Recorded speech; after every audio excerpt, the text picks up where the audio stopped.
Si os parece, vamos a orar y lo comentamos el tema, ¿vale? Señor, gracias, Padre, por este tiempo y gracias por poder estar juntos y discurrir en tus cosas y en tu palabra, Señor, nutrirnos y alimentarnos mutuamente para, Señor, poder conocerte más y así exaltarte en nuestras vidas, Señor. Gracias por todo en el nombre de Cristo Jesús. Amén. Amén. Mirad, la pregunta que me hizo la hermana de dónde van los bebés cuando mueren, no es una pregunta en la que encontremos en la Biblia una respuesta tajante, una respuesta taxativa. No podemos ir a un versículo y decir, mira, este versículo dice claramente los bebés van al cielo, los bebés van al infierno.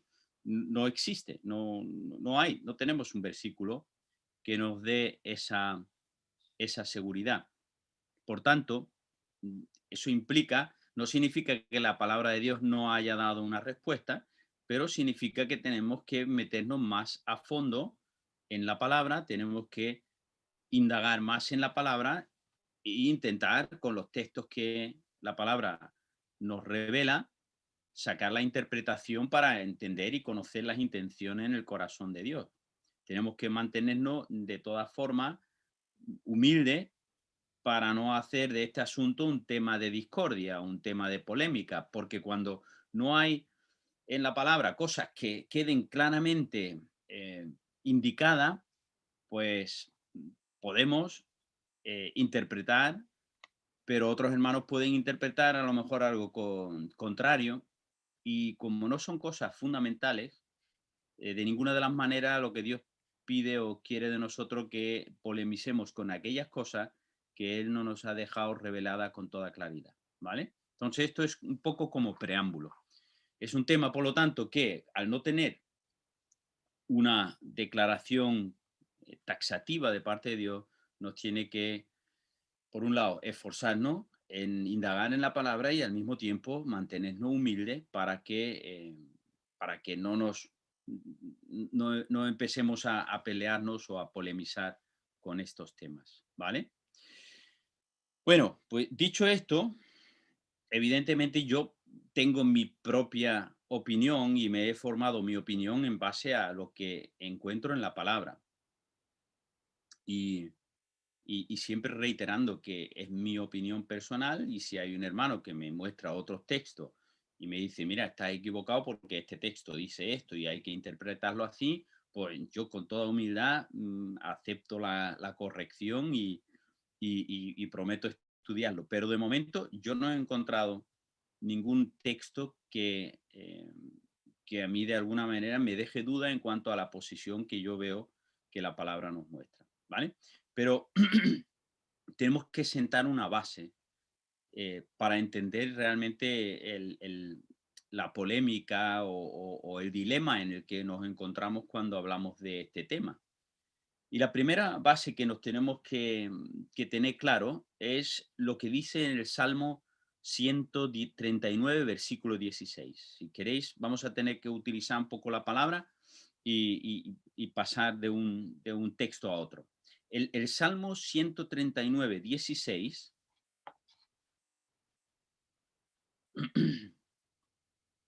dice así: tus ojos vieron mi embrión y en tu libro se escribieron todos los días que me fueron dados cuando no existía ni uno solo de ellos. Tus ojos vieron mi embrión y en tu libro se escribieron todos los días que me fueron dados cuando no existía ni aún uno solo de ellos. ¿Vale? Esto, el salmista nos deja, ¿qué es lo que nos está dejando claro? Es el ser humano en el momento de ser engendrado, en el momento de ser creado, ¿vale? Por la fecundación del óvulo, por el espermatozoide, ¿verdad? En ese momento, ese ser tiene ya valor para el Señor. Desde el momento de la creación, Dios está ahí. Dice, tus ojos vieron mi embrión, ¿vale? O sea, hay un el salmista está hablando de un conocimiento que no se le escapa a Dios, ¿vale? Cada ser humano creado, engendrado, es conocido por Dios, ¿vale? Y es curioso porque esto quita, le quita el piso, el firme, ¿no? A todos aquellos que dicen, no, si no ha nacido no es un ser humano. Esto lo elimina, porque está diciendo claramente de que vieron mi embrión, ¿no? Tus ojos vieron mi embrión. Sí, en el momento de la creación para Dios ya es un ser humano, ¿vale? Tened esto en cuenta. Segundo punto es, en el Salmo 51.5, ¿vale? Salmo 51.5, David dice, he aquí que yo nací en iniquidad y en pecado me concibió mi madre, ¿vale? Sí, tenemos claro que de, en el momento de la creación, en el momento de la fecundación, ahí ya está Dios considerando ese inicio de vida como un ser humano para Dios, pero al mismo tiempo está diciendo el salmista que desde la concepción, el ser que está gestándose es un pecador. ¿Sí? ¿Estáis de acuerdo, no? Sí, por un lado, Dios conoce al embrión, ese ser es creado, pero en el momento de la creación, ese ser es creado en pecado y es un pecador. Va a nacer un pecador, un bebé, pero pecador. En el vientre de la madre se está gestando un ser, pero es un pecador. ¿Vale? Esto tenemos que tenerlo en cuenta, porque esto nos plantea un dilema, el primero de los dilemas. Vamos a ver varios, pero el primero de los dilemas es este. Dios conoce que cada ser engendrado es un pecador y que por justicia le corresponde el infierno. Esto es lo que nos enseña la palabra. Dios odia al que hace iniquidad, es decir, al pecador, y él aborrece el pecado. Por lo tanto, ningún pecador, nada que no sea santo, puede entrar a tener una relación con Dios si no es en base a la justicia de Cristo que se le aplica al pecador.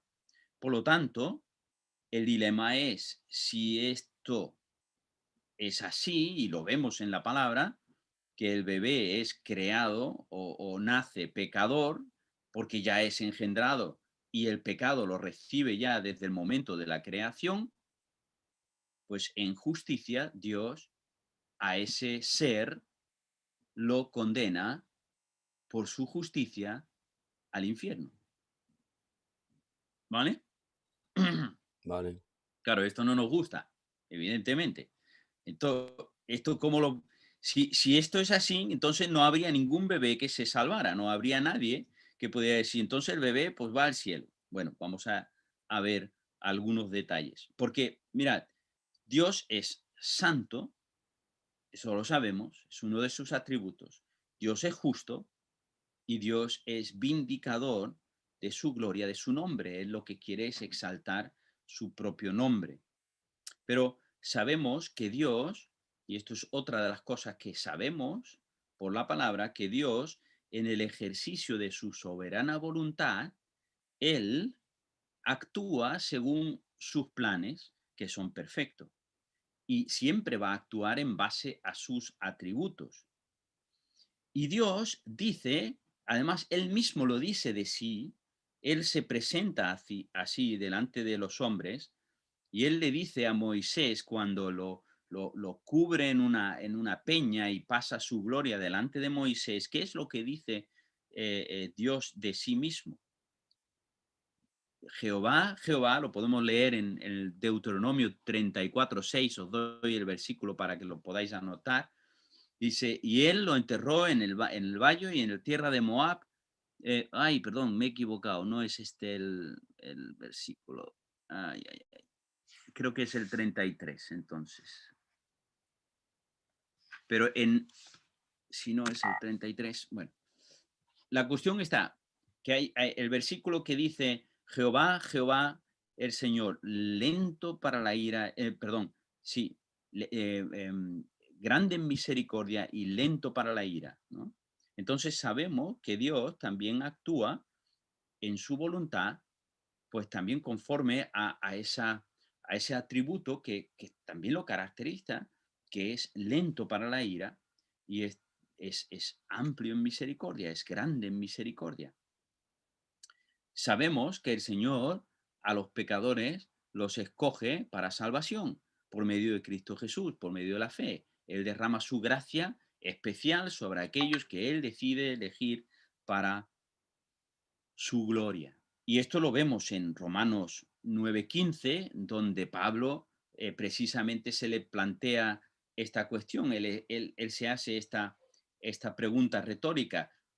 ¿Podemos decir que Dios es injusto porque Él eligió a Jacob y aborreció a Esaú? ¿Podemos decir que Dios es injusto? No, de ninguna de las maneras, porque el mismo Dios dice de sí mismo: tendré misericordia de quien tendré misericordia. Y ahí está aludiendo a Éxodo 33:19, ¿no?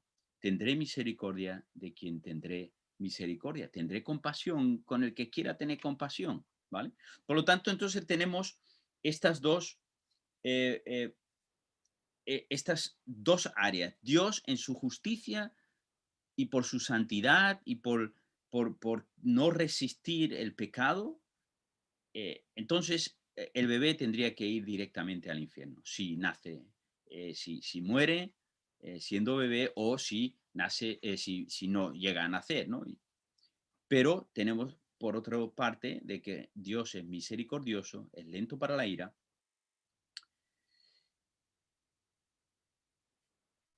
Entonces podemos llegar a la primera conclusión, que es de que Dios, por muy extraño que nos pueda parecer, Dios obra y ejerce su misericordia y su compasión sobre quien Él quiere ejercerla. Manolo, No, espera, no, porque estamos grabando. Luego todas las preguntas, apúntala, Antonio. Entonces, segundo dilema. Si esto es así, si pensamos de que, bueno, Dios va a permitir de alguna manera de que los bebés se salven en base a que Él escoge para salvación y Él ejerce su misericordia con quien quiere tener misericordia y elige ser compasivo con quien Él quiere ser compasivo, nos encontramos con el dilema número 2, con el segundo dilema, que está en Hechos capítulo 4 y versículo 12. Hechos capítulo 4, versículo 12 nos dice la palabra de Dios, Hechos 4:12, y en ningún otro hay salvación, porque no hay otro nombre bajo el cielo dado a los hombres en el cual podamos ser salvos. Por lo tanto, aquí tenemos otro dilema. El dilema es que aunque Dios quiera ejercer su compasión con los bebés y darles salvación, si la salvación solamente es en el nombre de Jesús y el bebé aún no tiene conocimiento, no tiene posibilidad de discernir la realidad del sacrificio de Cristo para justicia, entonces esto es un dilema. ¿Cómo se va a salvar? ¿No? Bueno, ahí es donde entra el texto que a mí me afianza en mi posición de que los bebés van al cielo cuando mueren o los neonatos pasan directamente al cielo cuando son asesinados. Y es el texto que tenemos en Romanos capítulo 1 y en el versículo 18 al 20. Romanos 1, 18 al 20. Romanos 1, 18 al 20. Aquí está un texto que tenemos que leer con atención porque dice muchas cosas y a lo mejor no las relacionamos con esta idea de los bebés, pero mira lo que dice el texto. Dice, porque la ira de Dios se revela desde el cielo contra toda impiedad e injusticia de los hombres, contra el pecado, por supuesto. Dice, que con injusticia restringen la verdad. ¿Quién? Los hombres. Los hombres se rebelan contra Dios restringiendo, restando, eh, mm, eh, denigrando la verdad de la persona de Dios y de toda su creación y y de su, eh, de su gloria para con todas las cosas, ¿no? Entonces, la ira de Dios se revela desde el cielo contra la impiedad de los hombres, de los seres humanos, que restringen, que intentan anular la verdad, porque dice, porque lo que se conoce acerca de Dios es evidente dentro de ellos, si el hombre tiene una cierta conciencia dentro de él, una conciencia dentro de que existe Dios, de que hay lo bien y el mal, el bien y el mal, y ellos pues porque Dios se lo hizo evidente. Y ahora en el 20 dice, porque desde la creación del mundo, sus atributos invisibles, su eterno poder y divinidad se han visto con toda claridad, siendo entendidos por medio de lo creado. Y ahora viene al final esta coletilla, de manera que no tienen excusa. Es decir, el ser humano que nace, crece, percibe la, la, la, la creación, percibe los atributos visibles de Dios e invisibles de Dios por medio de lo que Dios ha revelado en su creación, incluso dentro de la conciencia del hombre, y se opone a esa verdad, este, dice aquí la palabra taxativamente, de manera que no tienen excusa.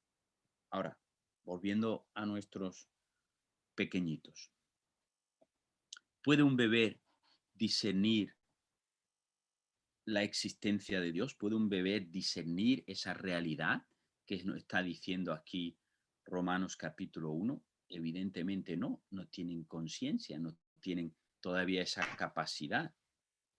¿Puede que la ira de Dios, por lo tanto, pueda estar sobre los bebés que aún no tienen luz para discernir lo que Dios ha revelado de sí mismo? Y yo, la única respuesta que tengo a esto es no. Los bebés no pueden discernir esto. Entonces, si no pueden discernir, puede que Dios pueda descargar ira sobre estos inocentes, aunque su germen, su DNI ya venga con el marcado de que es pecador, o se va a convertir en o va a crecer como pecador y va a desarrollarse en pecado. Yo la única respuesta es que no, la ira de Dios no puede estar sobre estos, porque Él de alguna manera dice que no tienen excusa aquellos que tienen esa conciencia de cómo Dios se ha revelado. Entonces, hay una separación entre Dios y el pecador.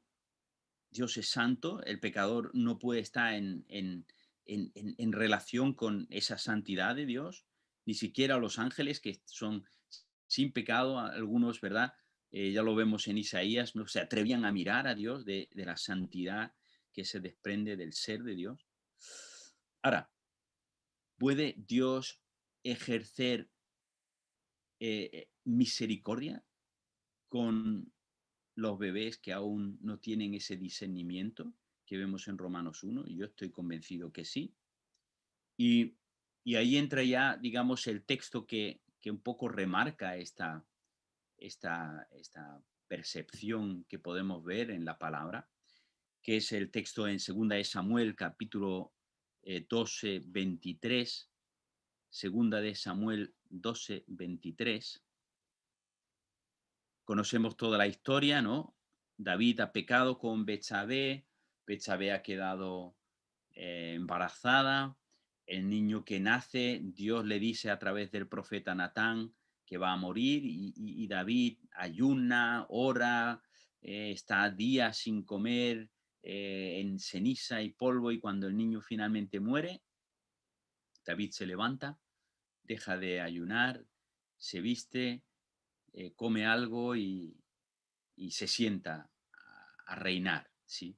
Y los criados dicen, bueno, ¿cómo es esto? Cuando el niño aún vivía, pues estaba ahí eh, en ceniza y polvo y ahora que ha muerto, ¿cómo hemos de entender? Y David les responde, ahora que ha muerto, que el niño ha muerto, el bebé recién nacido, ahora que el niño ha muerto, ¿por qué he de ayunar?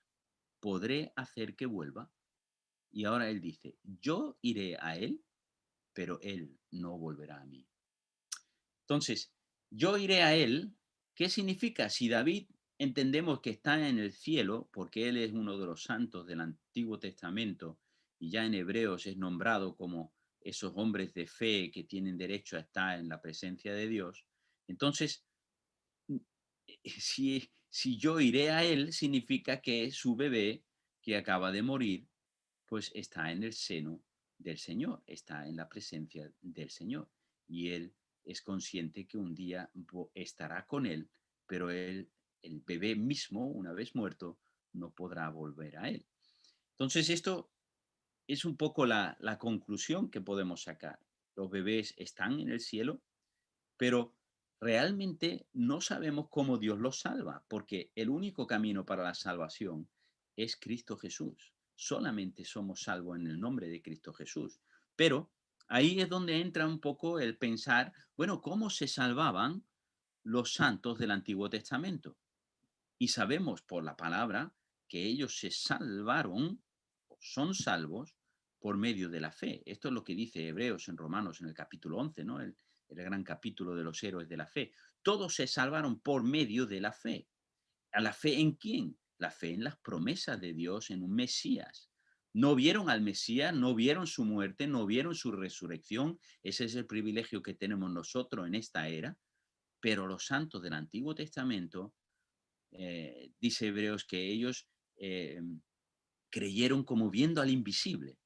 En el caso de Abraham, ¿no? Que es el padre de los que se salvaron por fe. Pero todos los demás son hombres que por fe llegan al seno de Dios, llegan a- al cielo y es por fe. Entonces, ahora, en un bebé, ¿cómo puede ser? Pues yo no lo sé, pero tiene que ser por el mismo camino. ¿Cómo?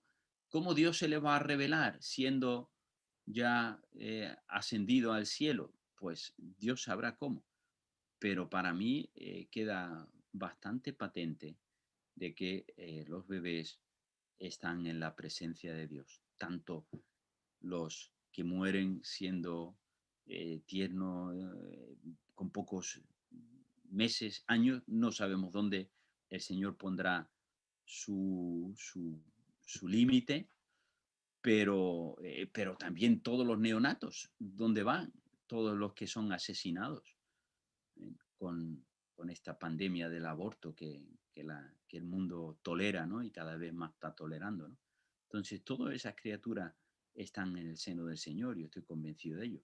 ¿Cómo son salvos? No lo sé, pero sí sé por la palabra que David estaba plenamente consciente de que él iba a donde estaba su hijo que acababa de morir. Entonces, bueno, pues esto es un poco, estos son los textos que a mí me dan esa, mm, esa opinión, avalan esa opinión, estos son los textos, pero como ya os he dicho, con toda humildad, si alguien tiene textos y tiene otra opinión, yo me dejo francamente, estoy abierto a que una persona pueda tener otra opinión y quiera compartirla sin ningún problema.